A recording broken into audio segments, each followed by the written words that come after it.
हमारे चैनल को सब्सक्राइब कर बेल आइकन जरूर प्रेस करें हमारी न्यू वीडियो सबसे पहले देखने के लिए। नमस्कार, प्रणाम। मैं नीतीश त्रिपाठी आप सभी का स्वागत करता हूं पोस्टमैन भोजपुरी में। आज हमारे साथ हैं भोजपुरी के स्टार रोहित सिंह उर्फ मटरू जी। सर, आपका हमारे चैनल पर बहुत बहुत स्वागत है। नमस्कार, प्रणाम। सारे दर्शकों को मैं प्रणाम करता हूं और रउआ का भी स्वागत करता नहीं रउआ के चैनल पर पोस्टमैन भोजपुरी। सर, हमारा ये पहला क्वेश्चन है कि इस जो फिल्म में काम कर रहे हैं तो इसमें आप कौन सा रोल कर रहे हैं और इसके बारे में कुछ बताएं हमें। देखिए, एक्चुअली जो इस सिनेमा बना था प्रेम गीत 2 जी, उसमें हमनी के हम और सीपी भट्ट बनी जा सीपी भट्ट जी के साथ हमनी के एगो कॉमेडी पेयर बा जे फिल्म के अंदर हंसावे खातिर रखल गई बा हमनी के जोड़ी के। तो कहानी तो ना बताएं में से कि अगर कहानी बता दें तो दर्शक लोग सिनेमा में का देखी, उनका पता चल जाए कि भाई होके वाला बा। तो इंतज़ार करी, मज़ा ली ही। बहुत बढ़िया कॉमेडी सीन बा हमनी दोनों भाई के, हमरा और सीपी भट्ट जी के। तो बस हंसावे गुदगुदावे खातिर बहुत जल्दी लेके आवत नहीं हमनी के प्रेम गीत 2। सर, इस फिल्म लाइन में आप इतने दिन से काम कर रहे हैं, आज इतने आगे हैं आप, तो इसके सफलता के बारे में जो लोग नया काम करना चाहते हैं, जो लोग भोजपुरी लाइन में आना चाहते हैं, उनको आप क्या संदेश देना चाहेंगे? देखिए, हम संदेश यही देवे के चाहब कि पहले अपन नींव मजबूत कर लेवे के चाहिए। जैसे हमनी के मतलब हम खास करके हम बहुत करीब 12 साल थिएटर कैले रही पटना से। और थिएटर एगो नींव होला। नींव मतलब जब घर बनेला तो आदमी नींव खनेला, पिलर पर घर बनावेला तो मजबूत होला घर। तो एक्टिंग के मजबूत करे खातिर रउआ लोग पहले थिएटर करी। थिएटर मतलब नाटक वाटक करी।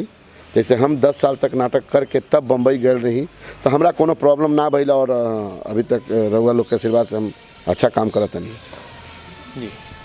तो सर, इस लाइन में आप इतने दिन से काम कर रहे हैं, इतने सफल हैं, तो इसके पीछे किसका हाथ है? जैसे ये होता है कि हर सफलता के पीछे एक नारी का हाथ होता है, तो आपके पीछे किसका हाथ है? मेरे पीछे नर का हाथ है जी। कोई नारी नहीं है मेरे पीछे। एक्चुअली मेरे एक मित्र हैं, हम उनके साथ हम लोग प्ले करते थे, जो अभी आज के डेट में भोजपुरी के महाखलनायक अवधेश मिश्रा जी, जो आजकल बहुत पॉजिटिव रोल करते हैं। तो मेरे बचपन के मित्र थे, हम लोग साथ में नाटक वाटक करते थे।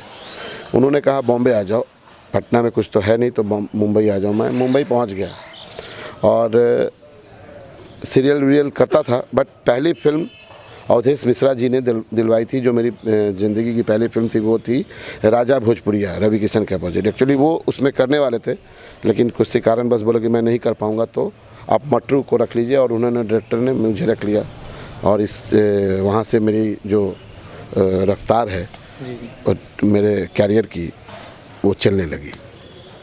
पहले अपने बारे में भी कुछ बताएं कि आप इस शुरुआत जब की तो क्या क्या आपको कठिनाइयाँ झेलना पड़ा इस क्षेत्र में?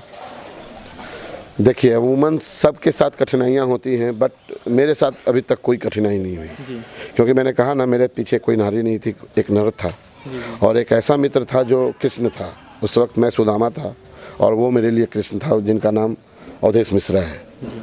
और उन्होंने उंगली पकड़ के मुझे खींच खींच के हर जगह स्थापित कर दिया। मतलब मुझे काम करने का स्ट्रगल कभी करना नहीं पड़ा जी। और मुझे काम शायद अच्छा करता हूँगा तो अवधेश जी ने पुश किया मेरे अच्छापन से, या हमारा अच्छाई काम के अच्छा एक्ट करे के खतरा लोगों के पसंद आई, तो फिर प्रोड्यूसर हमरा के अपन फिल्म में रखे लागन जी। तो सबसे बड़ बात बा भाई कि एक तो ज़रूरी होता ही है, चाहे वो कोई हो। आपके लाइफ में एक आदमी होता है जो आपको पुश करने वाला होता है जी। तो वो पुश करने वाला मुझे नारी के रूप में नहीं, नर के रूप में मिले थे, मेरे मित्र, मेरे भाई। और उन्होंने आज मैं जो भी कुछ हूँ उन्हीं के बदौलत हूँ।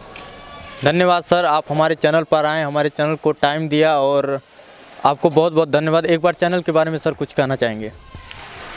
जैसा कि आपका नाम है पोस्टमैन भोजपुरिया, और रउआ तो हर क्वेश्चन हमरा से हिंदी में पूछले बानी, हम हर जवाब भोजपुरी में। तो रउआ से हमारा अनुरोध बा कि पोस्टमैन भोजपुरी के जब भोजपुरिया नाम है तो रुआ भोजपुरी में ही बात बिल्कुल, पूछी, भोजपुरी में क्वेश्चन बात करब, अगर भोजपुरी में रुआ बात करब तो भोजपुरी में जवाब दी आदमी। जरूर। और वो हमरा से हिंदी में पूछता नहीं, हम रुआ के भोजपुरी में जवाब देता नहीं। तो हमारे चैनल के बारे में यही कहल जाए, चैनल तो पोस्टमैन भोजपुरी बढ़ले बा, पोस्टमैन मतलब होला खबर पहुँचाए वाला। तो ऐसी रुआ खबर पोस्टमैन के रूप में पहुँचावत रही सिनेमा इंडस्ट्री के, और बस गर्दा उड़ावत रही, और सब देखत रही पोस्टमैन भोजपुरी। लाइक करी, सब्सक्राइब करी, आ एगो कुछ तो घंटी होला ओकरा दबा दी, तो सब खबर रुआ के मिलत रही। जय हिंद, नमस्कार, प्रणाम।